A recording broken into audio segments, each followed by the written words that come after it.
এক্সেলে data এন্ট্রির সময় তোমাদের অনেক সময় কলামটাকে বারবার অ্যাডজাস্ট করতে হয়। সেটা তোমরা খুব সহজ কোডের মাধ্যমে অটো অ্যাডজাস্ট করে দিতে পারো। যেমন উদাহরণস্বরূপ তোমাদের প্রথমে দেখিয়ে দিই। এখানে লিখলাম এমপ্লয়ি নেম, তারপরে লিখলাম এমপ্লয়ি আইডি, তারপরে লিখলাম স্যালারি। এটাকে তোমরা দেখবে বারবার অ্যাডজাস্ট করতে হচ্ছে। এটাকে তোমরা অটো অ্যাডজাস্ট কি করে করবে? তার জন্য এই শীটটা সিলেক্ট করলাম। তারপর এখানে রাইট ক্লিক করলাম। করে এখানে দেখো ভিউ কোড দেখাচ্ছে। ভিউ কোডে গিয়ে জেনারেল যে অপশনটা দেখাচ্ছে এটাকে তোমরা ওয়ার্কশিট করবে। ওয়ার্কশিটের জায়গায় এখানে তোমরা লিখবে সেল ডট এন্টায়ার কলম, তারপর ডট অটো ফিট।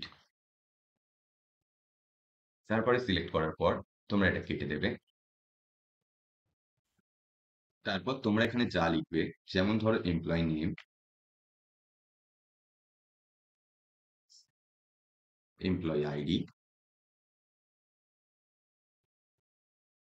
স্যালারি, দেখবে এগুলো অটো অ্যাডজাস্ট হয়ে যাচ্ছে। এইভাবে তোমরা তোমাদের অনেক সময় বাঁচাতে পারবে।